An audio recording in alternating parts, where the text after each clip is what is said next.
Joe the DJ. I like Joe. Sound check. Ugh. I like Joe.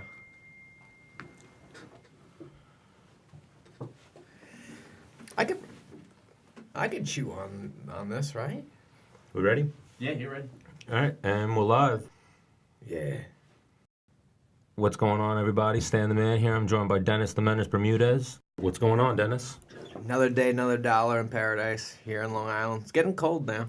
Oh, it's freezing. We're not trying to deal with that cold weather. Very cold. What's going on with you? I saw you training today at the gym. Yeah, I'm getting ready to be ready, you know? Trying to get that little baby fat off. Yeah. If that's what you want to call it. Well, when's the last time you fought? What was it, July 22nd?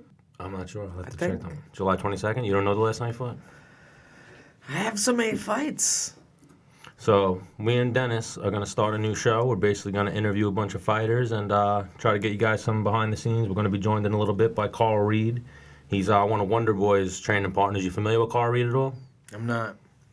He's an up-and-comer. He fought on the Contender Series. He got a little rushed, I think. He was only 2-0 when they threw him on there, but I think he's like 5-1 now, 6-1, something like that, and he's definitely knocking on the door for a UFC shot again. I don't know if it's going to be the Contender Series again, but I think it's going to be a fight night or a short notice fight or something like that. Do you know what promotion he fights for now? 864 championships. Never heard of it. They're like a big promotion in Virginia. So they're like, they fed a few guys to the UFC. I've seen like, Justin Sumter and a bunch of UFC veterans usually like headline their cards, co-main event, main event. Yeah, I did all of my amateur fights in Virginia. Yeah, you did it for Steve Blackman, right? No. Oh, he was your coach at that point, Yeah, though? he was just my coach. Because in Virginia, you fight under pro rules. And in my head, I was going to go pro. So I was like, well, I better see if I can do it. So I better fight under pro rules. So I'm like, how much? So I'd drive down to Virginia, and I would pay money to, like, have a license to fight in that state. And I'd get a hotel and pay for food. I used to pay to fight. I did it 4 times. You paid to fight 4 times? Yeah. So, in a sense, you lost money to fight. I paid to fight. Yeah, I lost money to fight. And those were pro fights? No, they were under pro rules, though. So what, when your amateur fights were no shin guards, no headgear, no. Take a dude down, the whole 9. And full rules? Punches, you know how the amateur rules are no... Yeah, no, I was ground and pounding fools.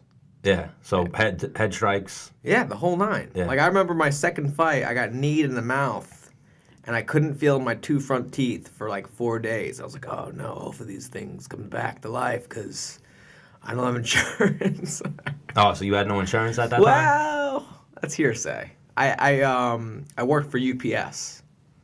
So you didn't have insurance through UPS? No, I did, but, it's a little...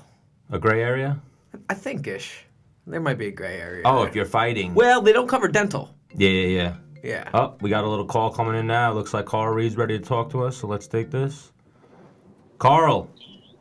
Stanley, what's up, man? What's going on, man? Thanks for joining us. You're joined by Dennis Bermudez. He's a UFC featherweight. Thank you for joining us again. Hi, Karl. What's up, Dennis? How you doing, bro? I'm good, man. Rick hooked us up. I really wanted to get you on. I've been following you for a while. What's going on with you? You have a fight booked right now? Yeah, I'm fighting this dude, Adrian Miles, November 10th down here. Where's down here? Where are you training at now? I know you're originally from Jersey, right? Yeah, I'm originally a Jersey kid, man. Grew up in South Jersey. Went to college at Newberry College in South Carolina. That's how I ended up down here, man. I wrestled Division II here. Back then, that's when we were pretty good. We were always ranked like number 1 or top 5 in the country year in and year out. Corey Anderson was down there. My buddy BJ Young was down there. A couple other guys that's fighting now that went there. But I ended up meeting. So you have a wrestling background to go along with your training with Wonder Boy. So you have, I'm assuming you have a karate background or a kickboxing background training down there. I do now, but I didn't beforehand. Honestly, when I first started fighting, when I decided to fight, I just knew I wanted to fight different, man. I like watching the little guys fight. So I'm coaching wrestling now down here in Gaffney, South Carolina, at a Division II school called Limestone College. And I actually had a kid on my team that trained with Wonder Boy. And I think at the time I only had like 1 amateur fight. And I wasn't really sure if I still wanted to do it because every gym I walked into was either Muay Thai or like, everyone tried to like shut me down and, kill my athleticism. So, They didn't want wrestlers coming in and beating up their students? yeah, pretty much. And they didn't want me moving around a lot. Yeah. They wanted me to walk a guy down, stand and bang and all this other stuff. And just originally I just was like, man, I'm not with that, dude. I'm trying to be, eclectic, you know what I'm saying, about my style. So How old were you when you first started fighting? man, I started late. I've only been doing this for a couple of years, so I started at 26. Oh yeah, that is late, man. But how long you been wrestling for? You wrestled for how long? Since I was freshman in high school, so I've been wrestling for about 15 years now. Out of New Jersey. Yeah. Yeah, New Jersey's got some tough wrestlers. Yeah, this whole Northeast is killer with wrestling. Yeah, dude, that's the only place I recruit from, man. But I got thrown right to the fire when I started wrestling, man. I had Doug Umbahauer. He was an All-American for Ryder a few years back. But he was the big guy in my wrestling in high school. When I first started. That's what's up. So what do you do now? You're more of a striker, or you come into the fights looking to wrestle? It seems like the last fight I saw that I watched you seemed like you were looking to strike a little bit. Honestly, man, it all depends on who I'm fighting. I think one thing my grappling coach talks to me about is that I got the blessing to be able to switch the game plan up. So when I was working my striking, I would really, going through the AMIs and everything, I would strike a lot more than I would grapple. I was trying to hold myself back from grappling just to work on the striking as I was at AMI. But now I just put it together. So it's whatever the game plan calls for. If it calls for me to set my strikes up to wrestling, I'll do it. If it calls for me to stand and strike, I can stand and strike and keep my distance. So I know I was like the only one to ever start coming into this game to be like, I'm going to mix karate with wrestling. And no one else was doing it. And then when I saw Henry Cejudo pick that shit up like two or three fights ago and switched it up, and I see somebody on that high level, doing it and getting it done, getting the job done, and just beat DJ, I think I'm on the right track.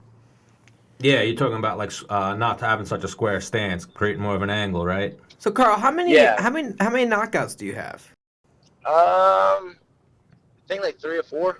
Yeah, because here's the thing. As a wrestler myself, my very first amateur fight, I knocked a guy out, but I was like, that guy just sucked. Like, he didn't know what he was doing, But, once you get to the higher levels, man, you see, great wrestlers knock a few guys out. And if you ask me, hey, Dennis, do you want to wrestle with this guy and continually take him down for 15 minutes, or do you want to box with him for 15 minutes? Which one takes less effort? For me, for a wrestler, if I can take a guy down and keep taking I understand that, but let's say you're going against another good wrestler. I would rather stand there and box. Yeah, it's easier. Yeah. You know what I mean? I'm So when you get in these out. fights, and it's like, man, do I sit here and bang with this guy? Do I try to take him down? It's way more energy efficient to sit there and bang than it is to attempt a takedown. Because I get that all the time. Why didn't you just take him down? I'm like, yeah, well, there's gas in the tank, right? Oh, I'm yeah. trying to make that gas It's a last. lot. So to be honest, that's what I realized when I first started training with Wonder Boy, man. It was like, when I first went in, my thought was like, oh, he's a good striker, but I'll take him down. Right. And that motherfucker started moving around the cage. I was like, God damn, I can't get to him. Yeah. You know what I mean? My striking wasn't good enough to set up my wrestling. And then once I got to him, I found out he was even tougher to take down than what I thought. So I was like, man, this is tiring as hell. You know what I'm saying? Especially if you can't take him down or hold him down. Mm-hmm. Then it's a whole different story. Yeah. Now I'm looking at your listings here with your height and your weight and whatnot. It says you're 6'3". You're a tall light heavyweight. You're a tall fighter if you're 6'3", right? Yeah. All right, so you're like a rangy guy. Do you try to emulate Wonder Boy's style a little bit? Are you throwing kicks, or is it a lot of hands into takedowns? I throw a lot of kicks. Yeah, he just said he was trying to be the karate. Well, that's what I'm saying. He's wrestling trying guy. to do it. Is that what he's doing in his fights? That's what he wants to Yeah, be dude, eventually. hang on. I hear the man. He's gonna do it. Have you landed anything big yet in your fights? Any big kicks that are have caught highlight reels or anything? Oh, yeah. Yeah, if you check out my IG, go to _Reed. I got highlights on there, dude. I kicked a couple kid dudes' heads clean off. That's what I'm looking for. Yeah, that's what I like to hear. That's what I like to see. That's what fans like to see, I'm sure. So you're definitely on the UFC's radar, especially having been on the Contender Series. What'd they say to you after that fight? So I took the Contender Series fight. I only had 2 pro fights. Took the fight. I took the fight for a guy that had a little more experience than me, but I couldn't pay for that type of exposure, so I took it. I had a bad weight cut, man. My legs kind of died out, so I was making it look easy in the first. Then the dude had like over 10 fights or so, and I was beating up on him, and I just died out. I think I would have lasted like another minute or so in the second round. I probably would have eked out a split decision. But Mick called me afterwards. He called me, my manager, afterwards, and just asked us what happened, because I was looking so good in the first round. We just told me, we had a bad weight cut. Thanks for the opportunity to be back. So, and then I saw Mick again because I went to New York to corner Stephen when he fought Masvidal. I went up there to corner Stephen, and I saw Mick again, so I talked to him again, and I just told him, I was like, I'll be back. Don't count me out, man. I had a bad weight cut, but I'll be back. He was like, yeah, I know, just get your fights. So my manager came back and asked me to be on the second season this summer, and I turned it down. I told him, don't worry about it. Let me go back. Let me get some more fights. So when I come back, I know I'm one of the best light heavyweight prospects in the country. And I know I'm going to get a contract when I go back. So they asked you back for this past season of the Contender Series? Yeah, they wanted me to come back. There was other guys that lost and went back. Like Ryan Spann, I think he got knocked out in like 15 seconds the first season, came back this season, won, and they signed him. So light heavyweight is a weight class that they're looking for guys. Yeah. I feel like definitely because a lot of the other guys that have been there and been prevalent, the Glover Teixeiras, the DCs, John Joneses, all those other guys, though, they're getting old. So they need that younger crop to come in, the Corey Andersons, the Karl Reeds, the guys like that. Yeah, they're getting older, and then, in my opinion, I feel like it's like DC, John Jones, and his Gus is in, and it's kind of like everyone else is like kind of falling into place right now. It's kind of like everyone just beating everybody, and not too many people are starting to stand out and kind of make that run. You know what I mean? Yeah. Light heavyweight division, from just studying the game, was always the most popular division in the game. Just because they're bigger athletic heavyweights. They're athletic enough to move like little guys a little bit, and they got enough power to knock you out like a heavyweight. So it's interesting to see, and you're just not seeing it right now, especially with John Jones on the shelf. You got DC going at the heavyweight. So who's really there? Oh yeah, and I think especially we'll see it as the money starts coming into the sport, and we see the football player, the kids grow up and they pass up football, they pass up basketball, and they go into MMA, UFC. Combat sports. Yeah, so what you just said right there is, and I mean, with all the money in football and basketball, I really think some of the best heavyweights, light heavyweights, don't even know how to fight. Yeah. They don't have the skills to fight. But had they had some training, they would be the best, some of these guys, I think. Yeah. Oh, absolutely. Well, I've heard John Jones say that his big brother beats him up. So his oldest brother will beat him up all the time. So like Brandon Schraub, for these other football players that were in the NFL and got cut, come over fighting, now they're these big stars. Imagine you took the guys that didn't get cut and brought them over to the UFC. Yeah. I mean, you look at a guy like Greg Hardy, man, that's just, I mean, they're building him up through the Contender Series, and he's just knocking dudes dead. You know what I mean? You get those freak athletes that's been through college and them D1 lifting programs where all they do is just feeding these dudes. It's going to be some trouble, you know what I'm saying, if they start realizing that. And with the new ESPN deal that the UFC got going on, man, I can see it happening in the next decade or so. Oh, yeah, I see with the ESPN deal, that's what I see. I see the gap closing between the MMA and the other sports, especially with the talks of the possible trades and all this. I see all of this as just the sport growing.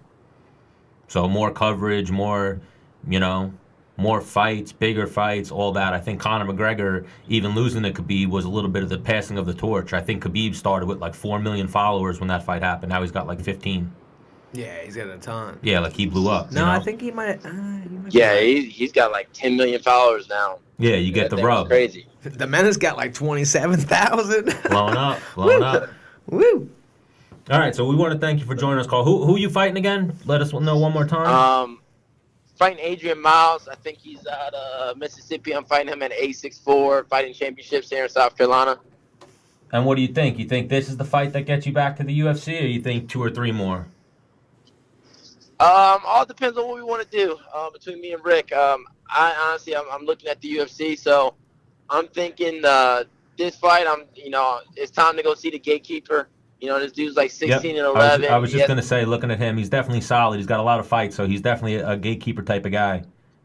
Yeah, it's time to go see the gatekeeper. It's time to go do my thing, and then I'll probably look for another gatekeeper type guy, before I hit back on and try to get back on a Contender Series next summer. And what do you think? Keeping it with age 64 championship down there in Virginia? Yeah, it's just one of those things, I'm all about opportunity. Something pops up big, like a CES or LFA pops up for me to come fight for a title, I'll do that and drop up a hat. But, at the end of the day, A64 is flying guys in for me to come take these ass whoopings. So, I'm happy to fight my own backyard until I got to start traveling again. Yeah, but Karl, like I hear what you're saying, and it makes sense, But I mean, the body, because I've been through it, man. I'm still doing it. The body takes a beating after a while. For like, if I could give you any advice, I would try to get into the UFC as soon as possible and try and polish up, because you're taking damage and stuff like that while you're still taking on these guys for lesser money. So I mean, that's just my 2 cents. Yeah, I get what you mean, Dennis. A fight's a fight. So I mean, every fight takes something out of you. The training camp is what really takes it out of you. Because, like you said, it's not like you're young. You're 26, right? Or your first fight was at 26? Yeah, I'm turning 30 on Saturday. Yeah. So I mean, prime of his life right now. Yeah, he's 1 or 2 fights away from the UFC, so I'm sure once he gets there, he'll be on a quick rise, especially because he definitely has some notoriety from the Contender Series. Yeah. So that's my one tip. And I'm trying to get back as quick as possible. I'm definitely even when I first started, 2019 was always a year. But of course, when I get a call from a Contender Series 2 fights in, I'm trying to speed that goal up big time. What'd you do in the break between wrestling? Like, what'd you do before you started fighting from like 20 to 26 or 22 to 26? To be honest, I was just coaching. So I was always around combat sports. I was just coaching, man. And then, honestly, I had my first coaching job. I was down in South Georgia at junior college. I was a head assistant there, and I had an athlete pass away from a heat stroke, dude. And it kind of really stressed me out. So I had to get away, and that's when I started training to get away from all the stress from that. So once I started doing it, I kind of picked it up quick, and it was like, damn, I'm picking up this sport quicker than I picked up any other sport I ever did. So I just kept rolling with it. And then, 6 months later, I'm training with Stephen Thompson, arguably one of the best strikers in the world. Like, well, I got some grappling, behind me now. Now I got, I'm at a good place with a good coach that can teach me how to, put my hands and feet together. And now training with Stephen Wonderboy, looking at your size, I'm sure you've gotten some rounds in with Weidman as well, right? Yeah, I've gotten a few rounds in with Weidman. When I first started training, he was just here a few months ago. My last camp, he was here. I got some rounds in with him.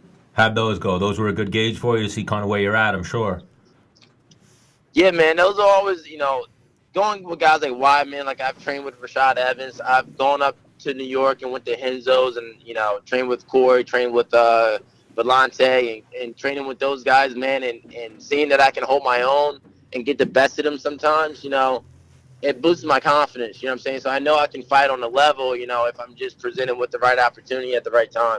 Oh, absolutely. That's what I always say to guys. Once you kind of got to take guys off the pedestal. Yeah, they're really good. They deserve the respect, but you got to realize you could be that good too. You just got to go for some moves and see what happens.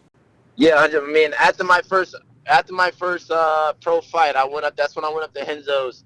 And actually, it was the first time I sparred with Corey. And me and Corey were training partners in college for wrestling, but I never sparred with him, because Corey had started fighting way before I did.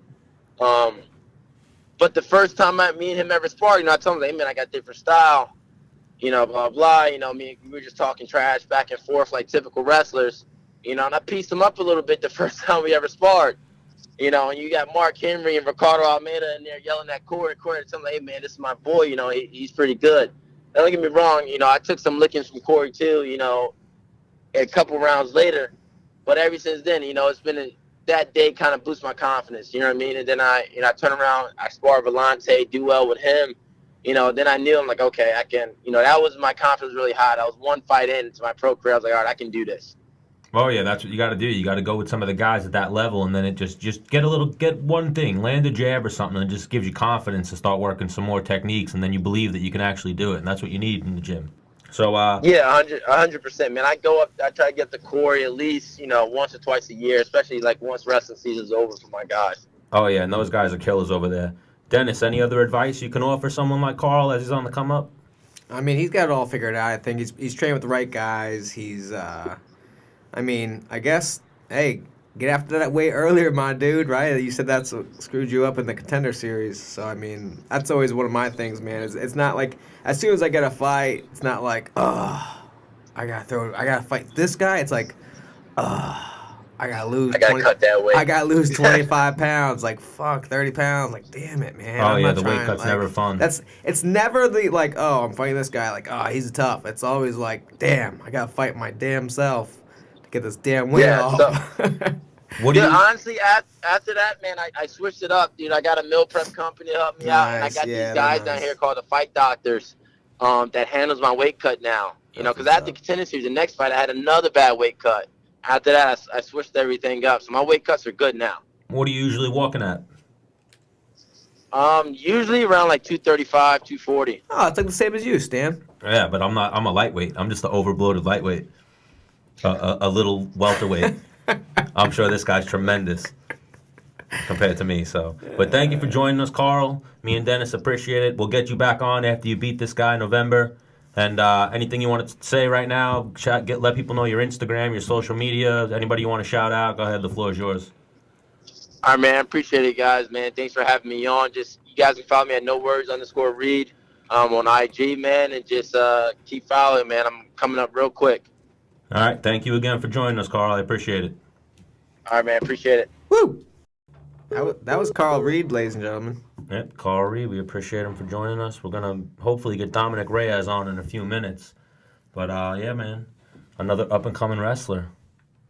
He sounds like that was always my thing, is once I see a guy and I know that they're a wrestler, I'm like, oh, this fucking guy. Like, I had you. You were already a little polished. You trained some MMA. Then I had Wade, but I had Wade when Wade was really green. Yeah, where he only knew wrestling. So I had this freak athlete just like, you know what, I'm going to fucking freak out. I'm going to throw a side kick. And then it's like, boom, oh, shit, the side kick landed. The side kick landed. The side kick landed. I remember Gregor, too, even.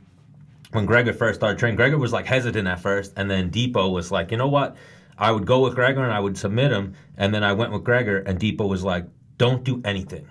Gregor just tried to hold Stanley down. And I was like, oh, that's fucked up, you know. If he's I get him when he tries to pass my guard and shit, and I could not do anything. Like, if he went, and I said to him, like, he's a nightmare. He was hesitant. This is years ago. He was like, I remember I was training with him, and he said like, oh, you know, like, you just get me with stuff eventually. I'm like, no. If me and you fought 15 minutes right now, my lifetime of training is done because of your wrestling. You could outgrind me and outcompete me and beat me for 15 minutes. Yeah. Like, I have to get lucky and keep on the feet and land a strike. You can just take me down. Anytime I train with Gregor, it's like, oh, here we go. He gets, or we already start in a bad position when you're already down, whatever.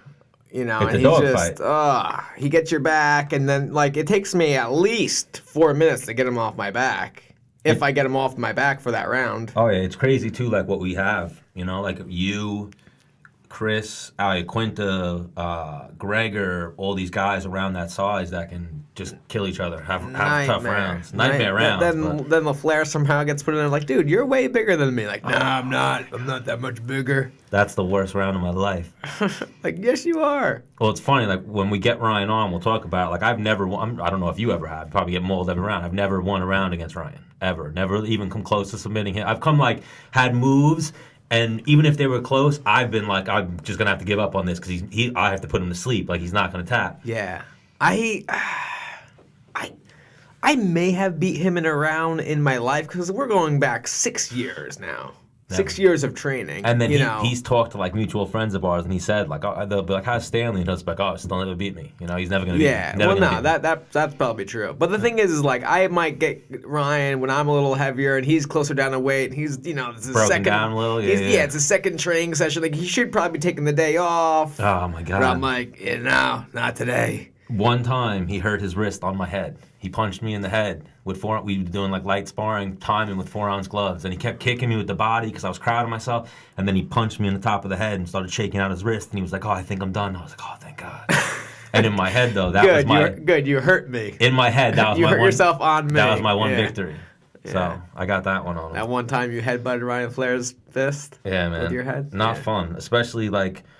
I wrestled 11th and 12th grade, so I didn't wrestle growing up. You guys were all fucking physical athletes, where I was like, yeah, I played. I played better genetics than you. No, I have good and genetics. Like stronger minds. No, and like come on, a little come bit on. more handsome. No, I'm a good-looking guy. That's how I got this far in life. Well, you just told me that you were 230, and I was like, hey, what are you gonna do about that? You're like, nothing. I don't care anymore. I still do okay at 230. I still do okay at 230. Yeah, you pulling tail? Bro, I still got a big chest and shit. I'm not in bad shape at 230. I carry my weight well. I'm tall. I'm like 6'2". You look like you know the movie The Santa Claus? When like he starts getting a little bit of weight, that's what your body looks like. Tim Allen, when he starts getting a little bit of weight, and I'm like, whoa, what's going on here? That's probably what I look like. It was funny the day, like also going back to LaFleur, like the one day I told you called me out with the scale. I was like, he was like, what do you weigh? And I thought I weighed 220. The last time I had weighed myself was 220, and he was like, bullshit. Immediately when I said 220, he was like, let's go in, look at the scale, and I was like 234, 235. I was thinking like 210, because when you used to train with us on the regular, like you were maybe 180. The day I broke my leg, I was 176. Right. I took like a selfie in the mirror at the gym, and I had a six-pack on Thursday, and then I broke my leg on Tuesday. And Stan, I don't like the talk that you like. I'm too, what are you gonna do about getting the 230 down? Like, no, I don't care. That's a joke. No, we gotta get you going again, dude. Yeah, I care about you. Absolutely. I care about you a little bit. You know what it is though too? Like even that one day I came in, Depot didn't want me to train. He was like, everyone, it's like he's toxic. Don't train with him. What? Because he didn't want me to re-break my leg, obviously. Hang on, this dude he breaks his leg, shatters it like in half, broken, awful, and then he almost passes out in pain, so goes hospital. No, I didn't almost pass out. Dude, your face was green. No, I thought I handled that well. You did, but what was your tibia? Oh, I broke my fibula and my tibia. Yeah. I snapped both of them. It's called a pylon fracture. It's actually a really complex type of injury, so it's not. So, anyways, you hung it up for a little bit, which you should have because your fucking leg's broken. Oh no, I couldn't walk for like 8 months. And then I was bedridden. So this is why we're like, no, Stan, you're not. He tries going from sitting on the couch to, you know what? Let me hop into the hardest practice at Long Island MMA and the just only mix practice it I in ever did, and mix it up with the top guys. I was coming in like, I'll help fucking coach the lower level guys, and I'll fucking hold pads for someone else, and I'll watch. And I was just happened to be in gym gear, and then the second Depot saw me, he was just like, nope, you think you're training? No fucking way. And he went up to everybody and was like, nope, can't train with Stanley. Don't train with Stanley. Nah, you didn't come in like that, bro. I'm not stupid. Yeah, I was you not. are. No, I'm not. I was not coming. I was not coming in there to get my leg broken again. Because I would have broken it. No.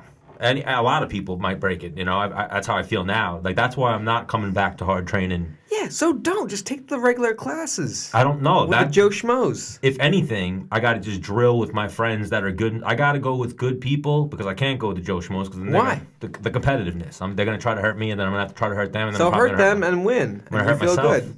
Obviously, I'm going to hurt myself. Like, I wasn't getting fucked up when I broke my leg. I was in a wrestling battle where I was actually getting takedowns and stuff, and then John defended them, and it was just a freak accident. It wasn't like he broke my leg. Didn't someone fall into you? What was the... John Gotti. Right, fell into your leg. No, he had a body lock, but instead of having his head in my chest and, like, taking me over his side, he, like, hula hooped me over it, like, wong me. Just big brothered you. Big brothered me, 100%. Yeah. He's 20, 30 pounds of muscle on me. Yeah. Easily. John Gotti. Yeah, John's a beast. Yeah. Do you do rounds with him? I haven't done rounds on him in a while, but like the dude's jacked. But I'm like, oh man, he should have his way with me. But then like I just like hit the angles on him and stay low, and I like always come out on top on him. Just you have years of wrestling. Yeah. You know what I mean? Yeah. Years of wrestling. So I think you might be underestimating your wrestling there. But yeah, John's, from what I've seen from when I first started training with John to now, a lot better. For sure. Lot better. And then you see even how he does in sparring and practice with other people. Like he's I'm not sparring him. He's fucking. How much does that guy weigh? Oh, he's a big boy. All right, we got our next caller. Dominick Reyes is going to call us in. We'll get back to John Gotti. Dom, How's it going? what's going on? Stan the Man here. I'm with Dennis Bermudez. Is that your self-appointed nickname? Stan the Man, why not? All right. Well, I do call you that, What's up, I guys? guess. What's up, dude? How you guys doing? All right, we're just shooting the shit, you know? We were Yeah. actually just shooting the shit, talking about some training stories, getting beat up, by fucking some of the other guys at the gym. Yeah, it's always fun. Always fun. So what's going on with you? Have you heard anything from the UFC after that last OSP fight? Where do they got you? Not much, man. I mean, I'm going out to China. They're sending me out to China. That's gonna be cool. They're sending you out to China for this upcoming fight? Yeah. I don't know. They're just having me go out just to go. So I'm in good graces with them right now. Oh, I'm sure. Yeah, I was telling, I spoke to your manager, Rick, earlier. I was telling him, I was like, that kid looks like an absolute murderer. Like that striking performance you put on against OSP, who's no slouch at all. Yeah, I'm not gonna lie. I didn't know who he was until that fight, and after that fight, I went, whoa. Oh, I already know. Everybody was like, "Who? This kid's Oh. gonna get killed by OSP." I don't even know who this guy is. Well, I didn't think you were gonna get killed because I heard the betting lines were like they weren't crazy. Yeah, I was actually the favorite. You were. So You were. That's why I was like, this guy's not gonna get killed. Well, I think you've looked impressive actually in your previous UFC you look fights. great. Yeah, he's actually slayed some guys. thank you. Yeah, man, it's like finally get that name that like makes you like a certified killer, you know? Yeah, for me it was beating Clay Guida. That's what like. Yeah, You know, absolutely. That was OSP is a big name, so yeah, you get the when you're jogging down the road, someone's like they stop you, and you're like, I'm not used to this. Hey, what's up? you know, No, for real. It's starting to go down like that. It's pretty cool. it is pretty. interesting. But there's that weird fan, right? What's your weirdest experience with a fan? And they're usually pretty good, but sometimes they'll just kind of like follow me for a while. Yeah, that's what I'm. That people don't get that. And So you're like, dude, just say hi, bro. Like, move on Yeah. with your life. the best fan is the guy that comes up to you, hey, what's up? And you're like, hey, what's up? And you're like, Yeah. hey, I appreciate what you do, man. Like, good luck. Like, or like, take care. And you're like, oh man, like that guy. You hate that guy that comes up to you like, hey man, big fan. Then they stand right next to you. Time goes by, and you can see their brain like going on, and they're just thinking about the next question they want to ask you, and you're like, oh man, like, and you're of course you're in line for something where you can't just be like, well, gotta go, like, Yeah. and they're dwelling on the Every next time. question, like, so how long you been fighting for? It's like, oh man, every question you're about to ask me is very Googleable. Yeah, and Is that Yeah. did I just make up a new word? Googleable? No, I think that's a word. It's got to be a word. Googleable? That sounds like a good word. I said Googleable, not Googleable. All right, whatever.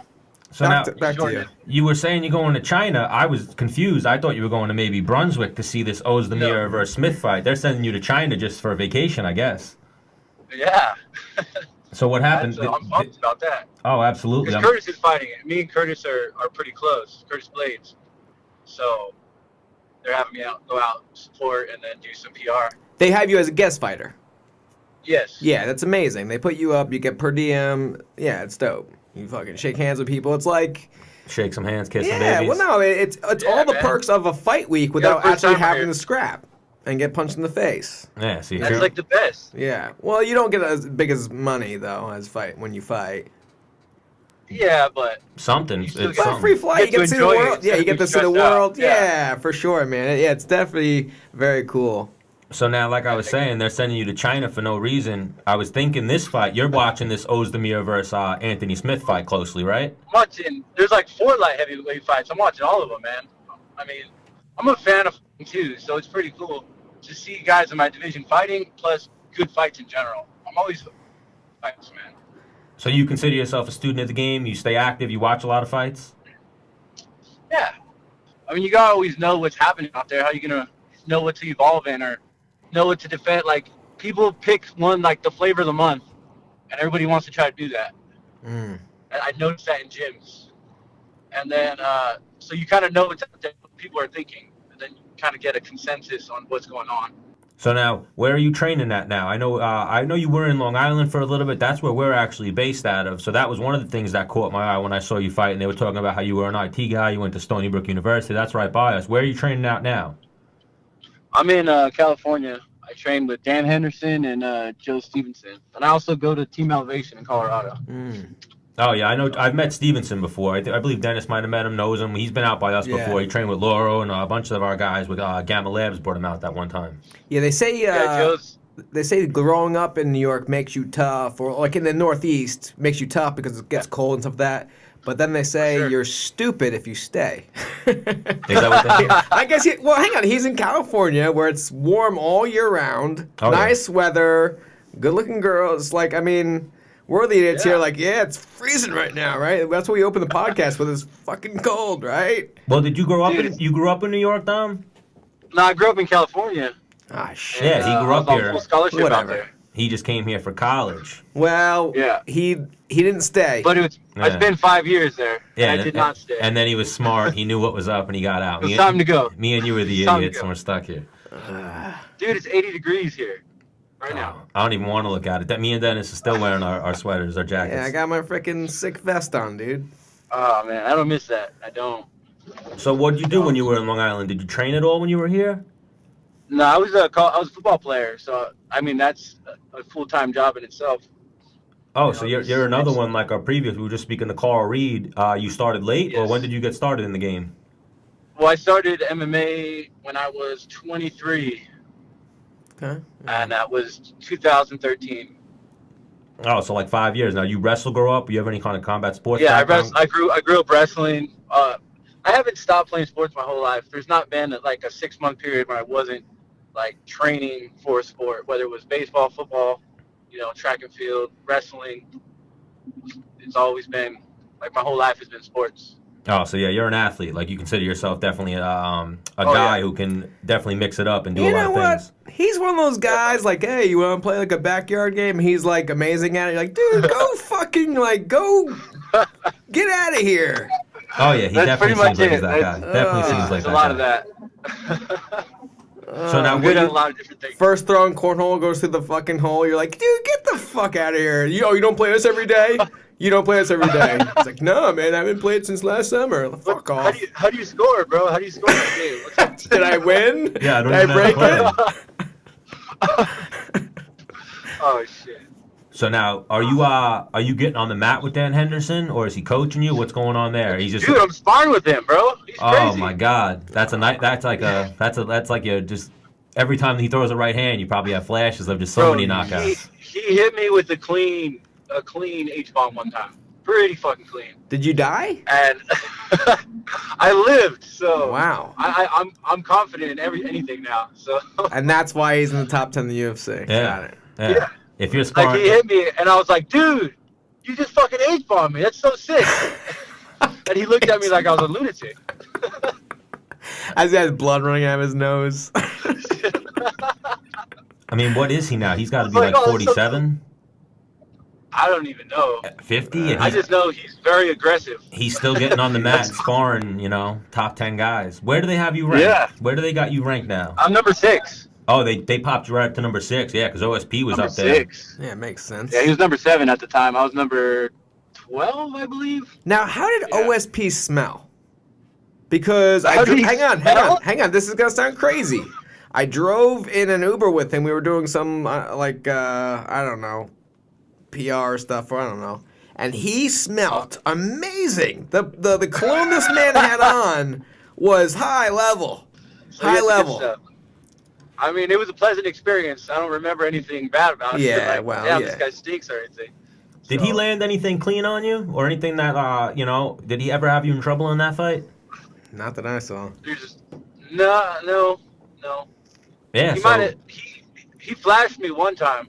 I went to slip under a hook, and he caught me on the back of the head. And I saw the flash, but I was like, oh, I'm still standing. We're good.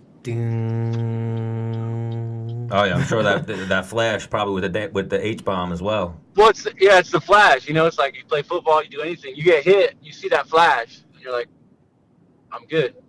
Am I good? Or am I not good? Yeah, I'm good. Feet are still on the ground. Got it. But So back now- to Dan Henderson. My manager used to manage him. You used to train with them. Parsons is an OG in the game. And he said he's the hardest human being he's ever worked on because he's a chiropractor. Physically, yeah. Like to the touch. Dude. he's like every part of his body is stone. He also has no mobility.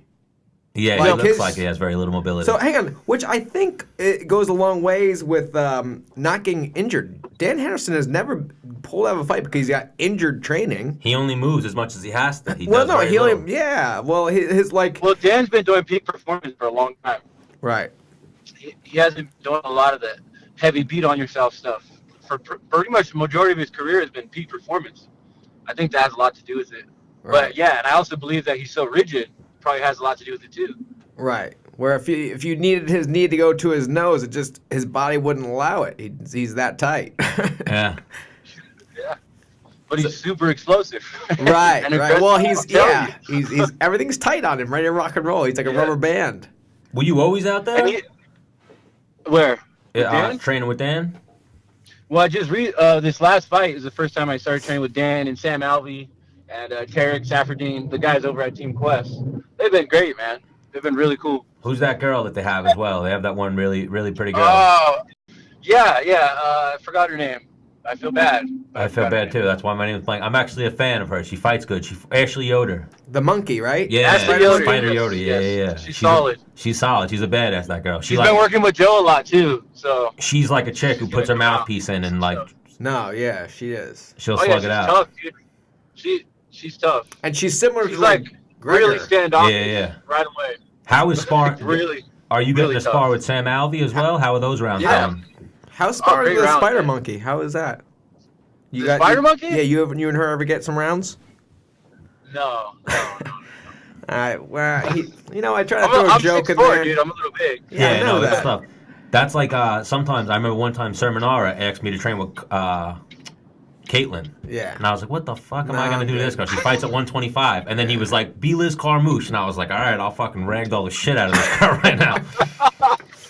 No, but back to Sam Alvey. After the round that I want to get her on one day, but after the round with Caitlin, I almost felt bad, like giving her the pound afterward because I like manhandled her. Like man. I didn't beat her up, I just wrestle fucked her. I put in my head like, I'm just gonna hip ride her, and she's not getting anything. I'm not letting her work anything. She's on brutal. She's on the mat with all the men. You got to give her that. It'll help her in her fight. Anytime a girl's like, yeah. "Hey, you want to go?" I'm like, "Nope, go over there."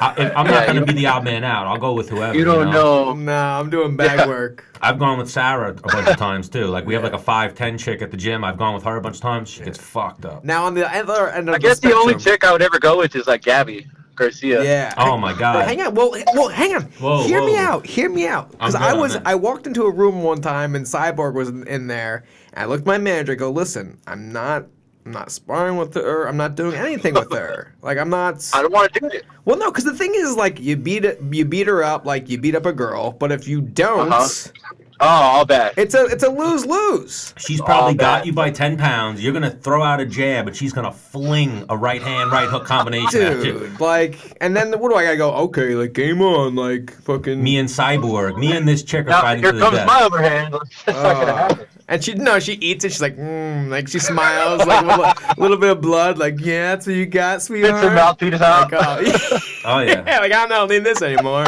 I could see her eating the shots Oh gosh. and hanging in the pocket. She's not gonna get hit and back up or cower away. I think she's gonna hang in the Yeah. pocket and slug back. Because Reyes is she's definitely tough. taking Gabby, but me and Cyborg could be a real cat fight, you know? Even there though, Gabby. how big is Gabby? Gabby's like 245. No, how big is she? 180. Yeah, she's like 230, dude. She's big. Yeah. She's got. Hang on. I will say this. She does have better abs than you. I gotta give it to her. Oh yeah, I gotta she's give an it to animal, her. dude. Yeah. Bro, she's tremendous. Like if you look at that girl. No, but I watched her fight and I watched him fight. Oh, Well, she's a girl. In a fight. We're yeah. forgetting she's a girl. In a fist fight, absolutely. But you let that girl get on your back, you never know. She can get that hand. Oh, you know what? I've never seen her jiu-jitsu because she always like gets. That's in, all she has. Is her striking sucks. Her Yeah, she fights like yeah. 40-year-old like Asian wrestlers. and fucking mauls them. Yeah. Like it's not even Murders fair. them. Oh my goodness. so where in Asia What are were you you gonna going, say brother? about that joke? China. About Oh, What? yeah. What joke? Well, China's big, no? What'd you say, Dom? What joke? Dennis was trying to bring up a joke earlier, and then we kept talking over him. Nah, That's all right. got Don't worry room. about Dennis. Dennis got jokes for days. It'll come back to him. Maybe. So, well, right. even Dennis just asked you, where are they sending you in China? Beijing. Beijing. I didn't realize China was that big. Dennis is saying that it's a little bit bigger than I guess I'm anticipating. China's humongous. I know it's China's big. massive. I know it's big like that. But no, China is in Asia. I know Asia's massive. I didn't realize China was. Oh no, China's like the biggest. I know it's big in population. I don't know how big it is. They in have geography. full like forests in China. Like Yeah. you know. I didn't know it was Crazy. that big in geography. I know it's big, very big in population. Have you ever been to China before? You never been there? Never. You ever Gonna been? check out the Great Wall and all. No, I've never been to. I've been to Singapore, which when I got to Singapore, I found out pretty quickly it's like a British, like everyone speaks English pretty much, and I was like, oh, I was getting ready to like sign language, like the bathroom and stuff like that. You know, which are you prepared for that? He'll have an escort probably. I would imagine No, they they give you guys will, an they escort. will, Yeah. but you know. No. He might break off for a little late night, like, hey, let's see what's going on over here, you know? Definitely gonna see what's going on, but Yeah. I'll figure it out, man. I'm probably gonna be one of the biggest guys in the country at the time, so Yeah. I'll figure it out. Oh yeah, you're definitely on the up right now, making some waves. So I'm sure you're watching these light heavyweight fights this weekend. Definitely let us know when you get the next matchup. I'm sure it'll be news because 10-0, people will be looking to see if you can go to 11-0, ranked number 6. Yeah, I'm man. sure everybody's going to be curious to see what happens next with you. Yeah, I'm going to be there.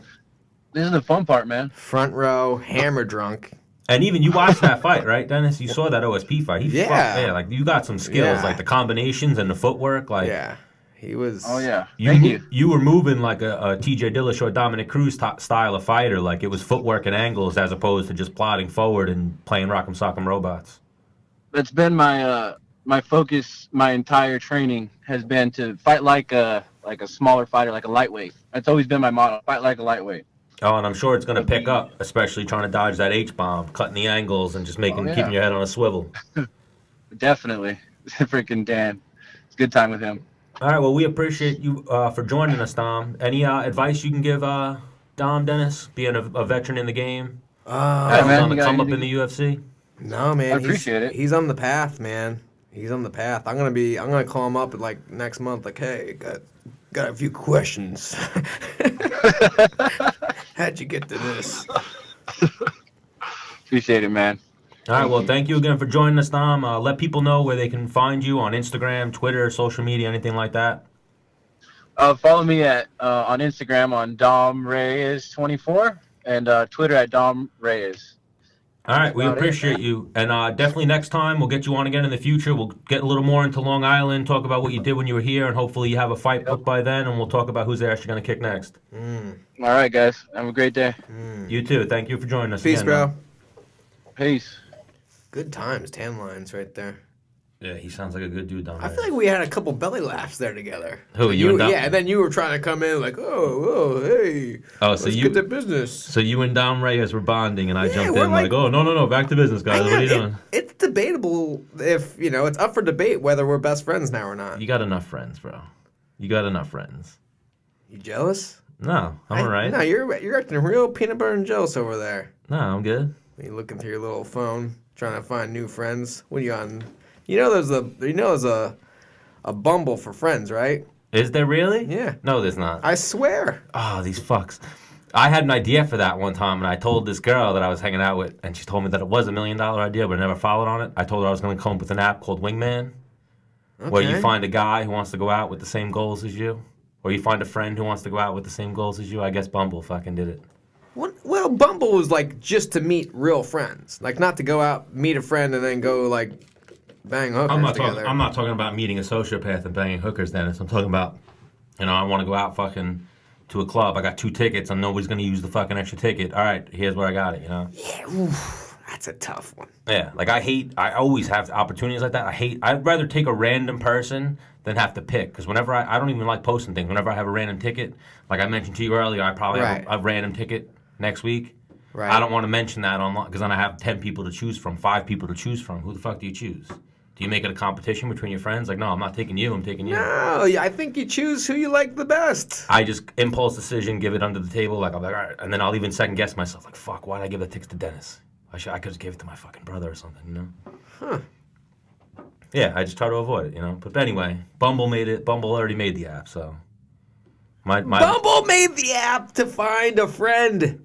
Yeah, wingman. You made wingman was gonna be to find a friend, to find a wingman. For an event or for life? For a wedding, what do you mean for life? Like not like a life partner, but The like, fuck do you hey, mean? like we're now. Or is it for a one time, like, hey, go to the concert, It was exactly what I said, like a fucking friend. Like, yeah, I'm going to a concert. You want to go to a concert? And we'll be friends after we go to the concert. Oh, I'm going to fucking out tonight to pick up chicks. You want to come with me? I got 2 chicks to hang out with. I need a fucking wingman. That's what wingman would have been. You know what? It wouldn't have been to find a life partner. I feel like you're getting aggressive. It wouldn't have been grind. I may flip this table really soon. This table's heavy as shit. You know how strong I am? You worked out already, bro. You're already depleted. Nah, it me. It's like we were talking about earlier, how you can sometimes catch the flare, when he's a little depleted and think you're going to do something. You're a little depleted, so you're just thinking you're going to flip the table. You're a shot. Yeah, Joe ain't going to allow that.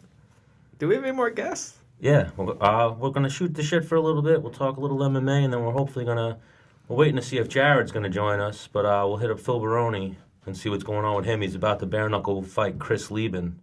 Oh, that's really happening, huh? That's really happening. He's training. He's fucking jacked out of his gills. I just saw him train at AKA, so he's going to beat the shit out of Chris Lieben, hopefully. You think?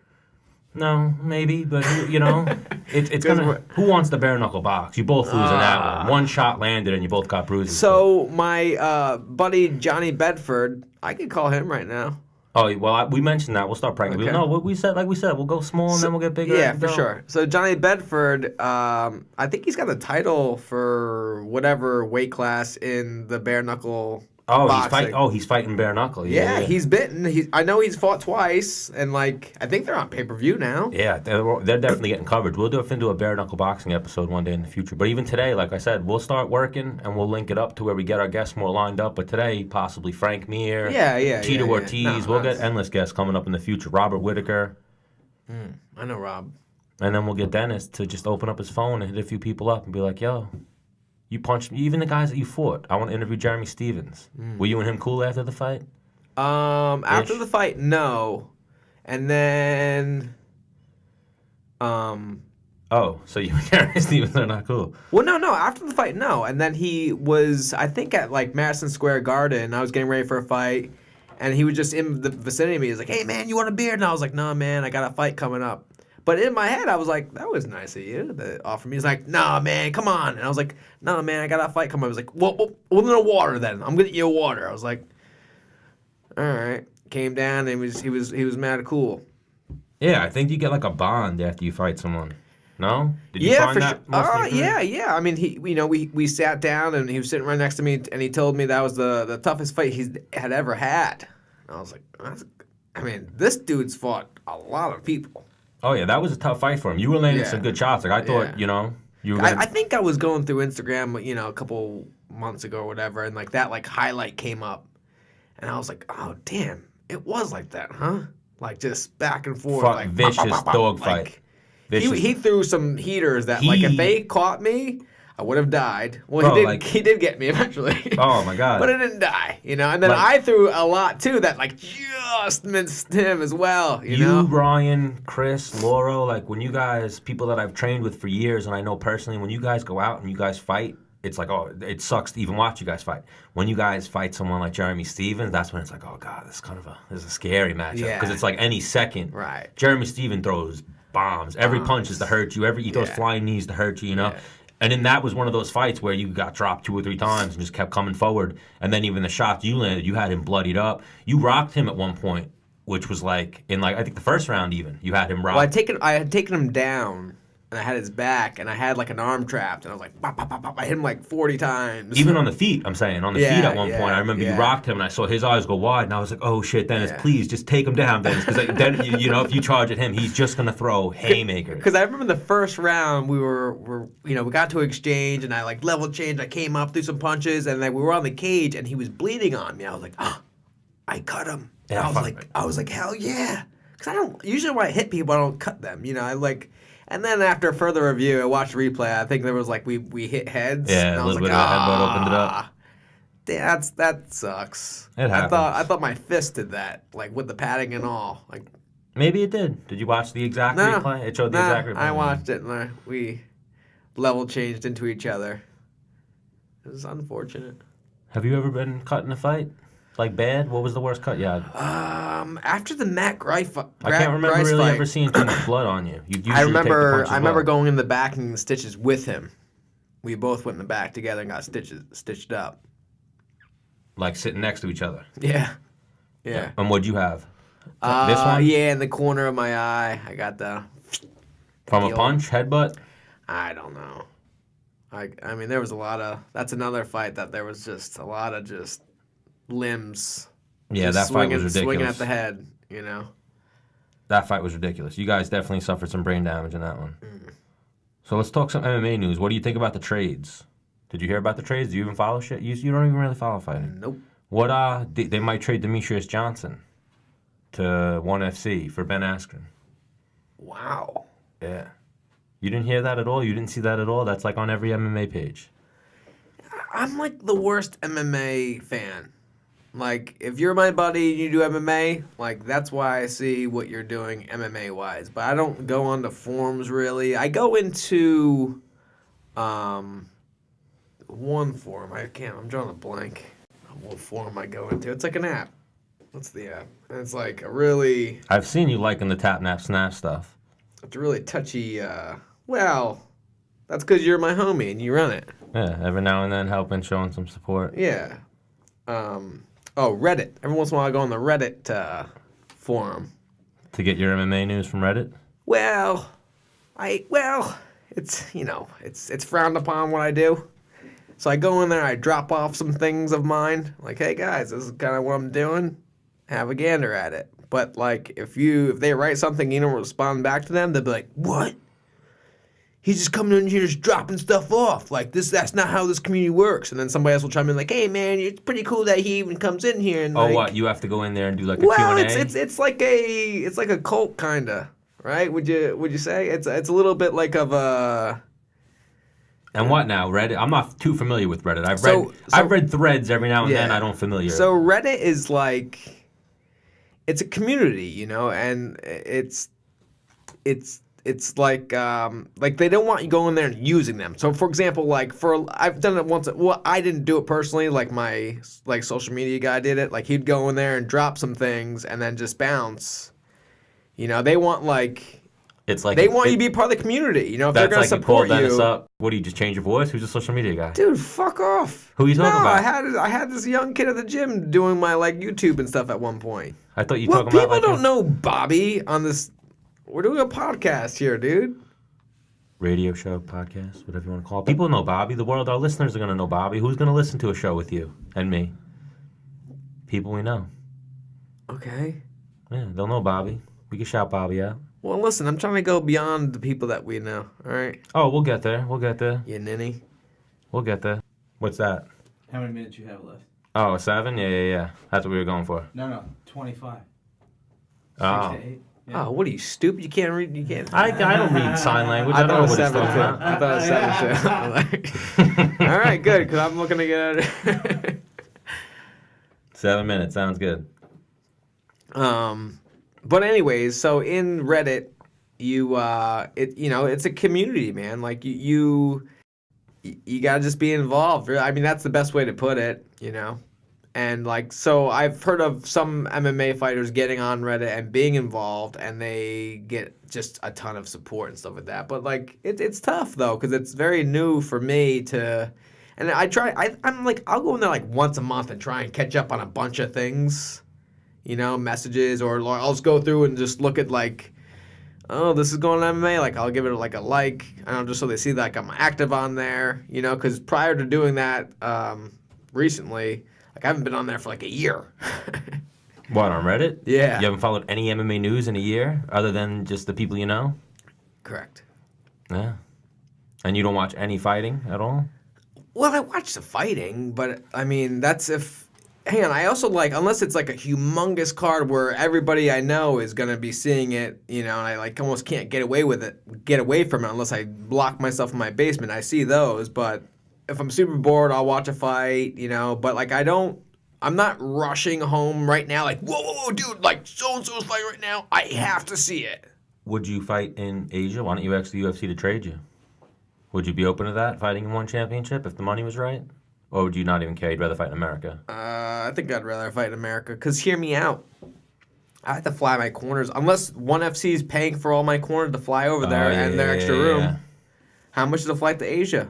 Probably expensive. A G? Probably expensive. You know, 2 Gs to fly 2 other people. You know, if they are flying just you and one corner, you know, so that's how the UFC does it. Well, that's what I was saying. That's how this conversation started was, they're talking about trading, releasing Ben Askren from ONE. He's going to sign with the UFC, and the UFC is going to release DJ.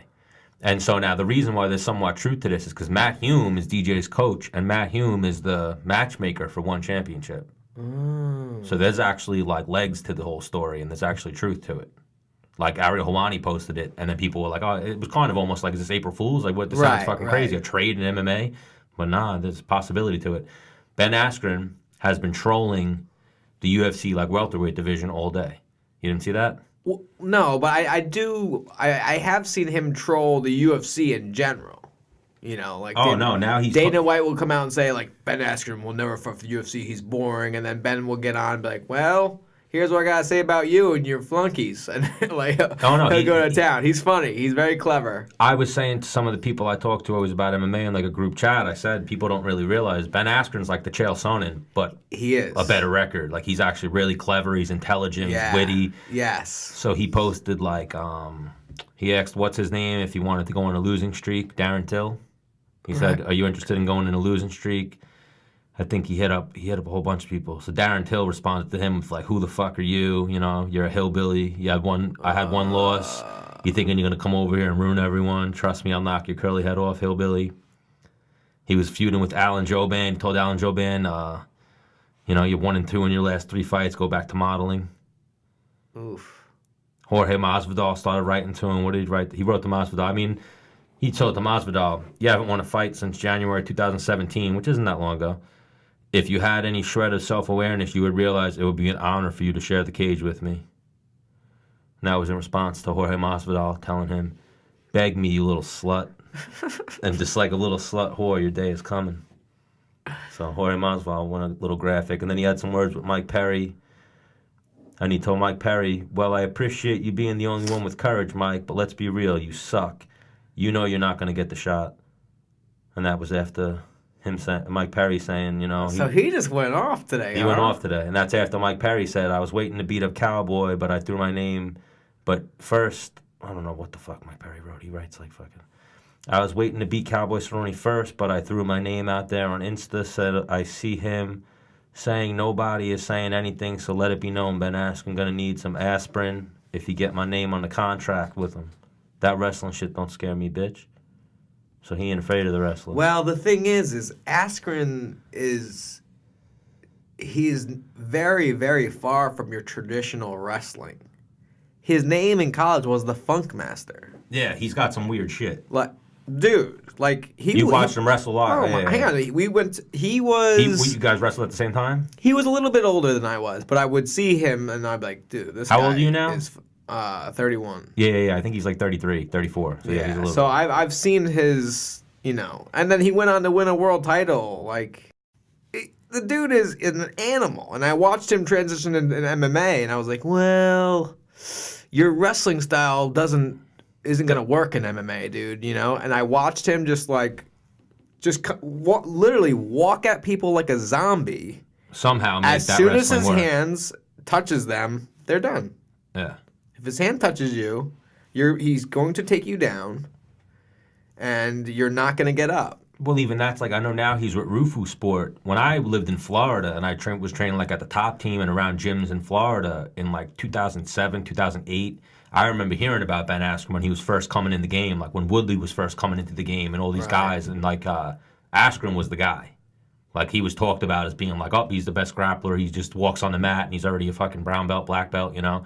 So that was 2007, 2008. I'm sure now his grappling's ridiculous, you know. Yeah. That's when he was an Olympian dabbling in MMA and grappling and submission training a little bit. And it's tough because if you don't know who Ben Askren is and you look at him, you see his body, you're like. Exactly like Perry said. He looks kind of like a hillbilly. Well, no, he's not like, he's got, the curly hair. He's not like, he doesn't look like a Greek god. But I tell you what, if he grabs a hold of you, you know it. If he grabs your wrist, that is now his arm. If he grabs your leg, he owns that leg. He's one of those freak strength and just, his angles and stuff like that and how he transitions is just like, dude, you are. And the thing is like, no one could have taught him to do the things he does. Like, he just makes it up, I guess. Like, there's no, like, that's it. You just kind of go, Well, yeah, funky Ben Askren's got very, very unorthodox wrestling. I've seen some things like he does. Like, one thing he does, like, he always grabs, like, the leg. Like whenever you go in for a takedown on him, he does like weird ankle like things. He'll reach over your back and grab like your leg. That's what I'm saying. Like, so things are taught in wrestling a little bit, but not it's like. So do you know? So he knows he's so like crafty and whatever. Like, do you ever go against like a high level black belt and you're like, man, like, and you just the thought of them, like what they'll do if you do this happens, like that's him in the wrestling mat. Like, well, if I grab his leg, he might do this, even though grabbing the leg's the right thing to do. You know what I'm saying? You're gonna get yourself fucked up doing the right thing. Yeah. That's even like we were saying earlier with Gregor. Like when he first started training, it was almost like if he tried to do stuff, I can beat him, I can catch him. If he didn't try to do anything and just wrestle fuck me and hold me down, I couldn't do anything. Right. He could literally backpack me and I couldn't do shit. Right. He could literally put his head in my stomach, and if I wasn't punching, I couldn't do anything. He could literally control my biceps and hold me down. Ben and Gregor are both in the same like conversation when it comes to Division I college wrestling, taking a guy down and then just tilting them and just getting back points. They just tilting, they would do it all day. Like I know I've heard a lot of people say about Gregor, and I've seen on wrestling forums that Gregor's considered one of like the top. Top wrestlers, like really good wrestler overall. But like as far as on top, if Gregor gets on top of you, you're fucked. Yeah, well, there's a handful of guys that, like I said, when they grabbed your wrist, it became that was their arm. They now owned your arm.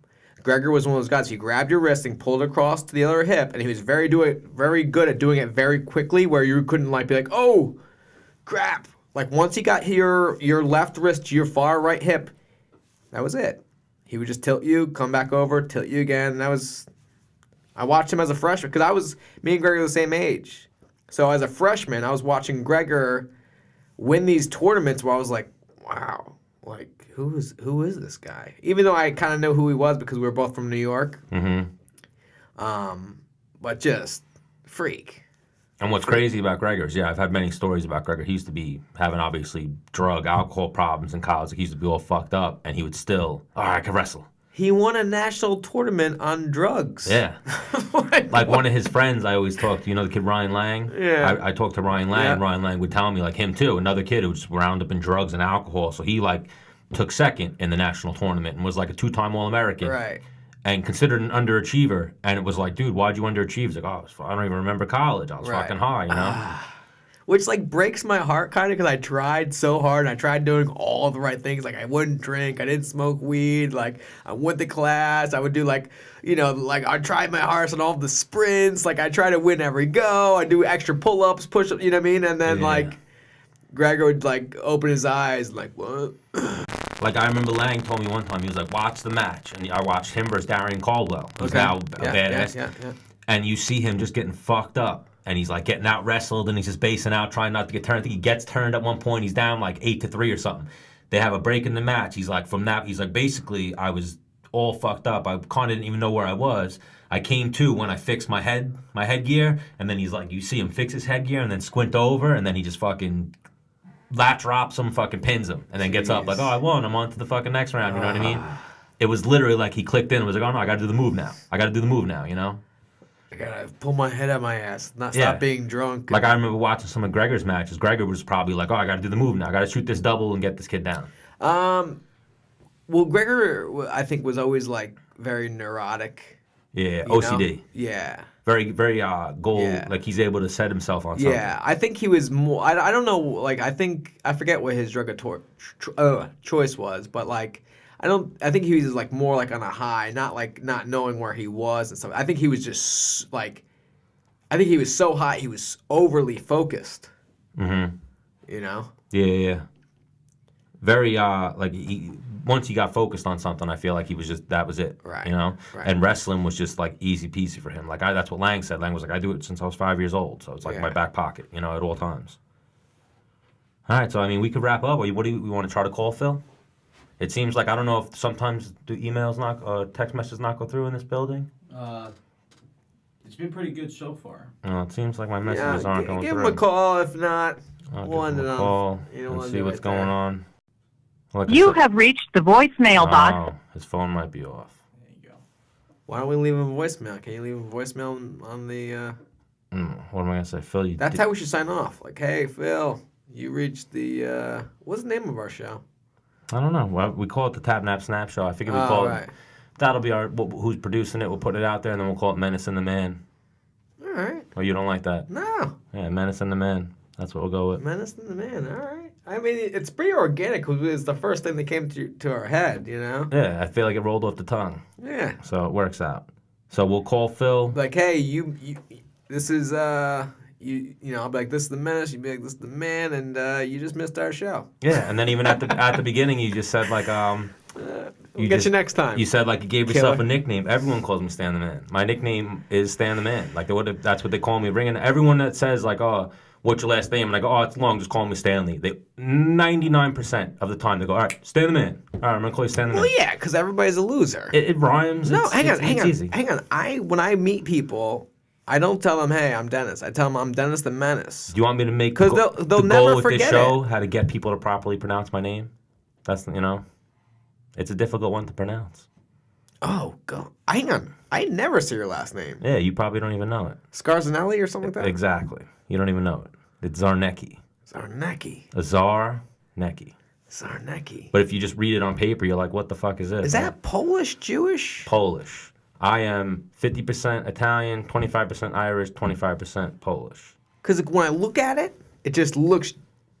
German, Polish to Polish. me, It looks yeah. all over the place. Yeah, people never know what the fuck I am. If you told me you were, like, with ISIS, I'm like, all right, I can say No, come on, no terrorism over here. Well, no, just looking at your name.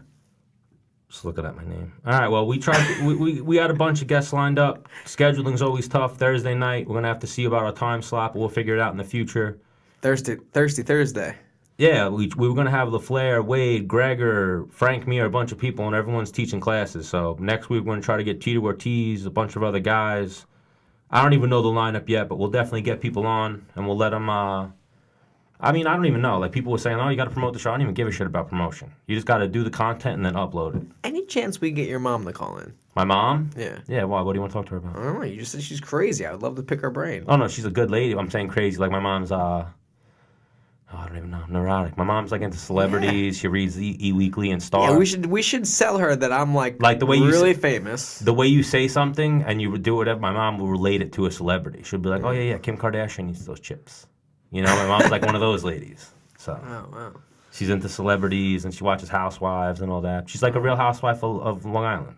That's what she thinks she is. She's an interesting lady. Yeah, we should definitely get her to call in.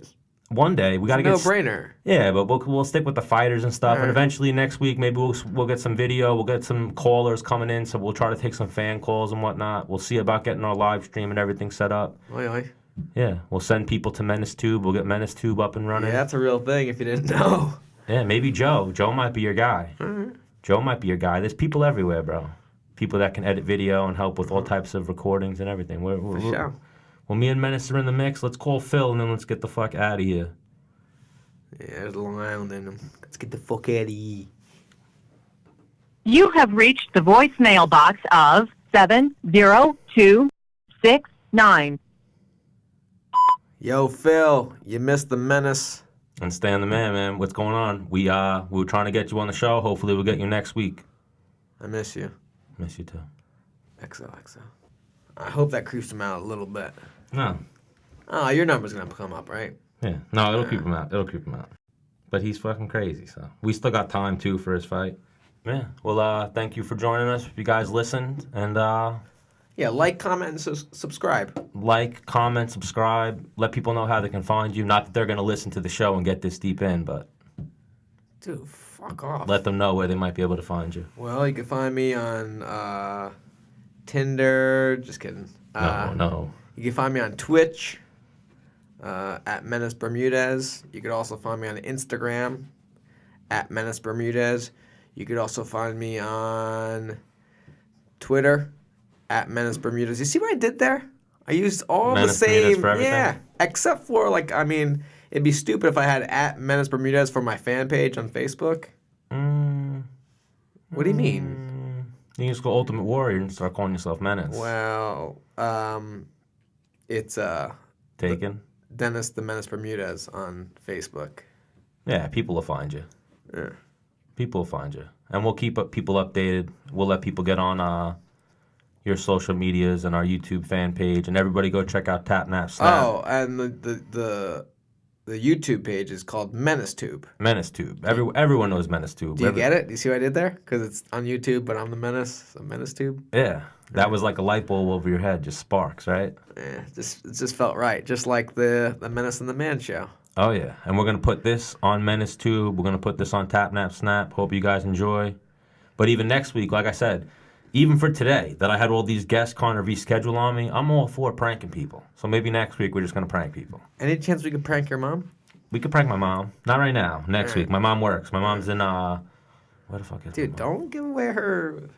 No, my mom's in, like, North Carolina or something right now, or Milwaukee or some shit. I like how you looked at our guy like he knows. Like It helped me think. It helped me think. It helped me think looking over at Joe. Joe was a soothing sight. So again, Stan the Man, the Menace and the Man show, Tap Nap Snap. Check us out. Next time, we'll see you guys soon. Well, goodbye. Take it easy.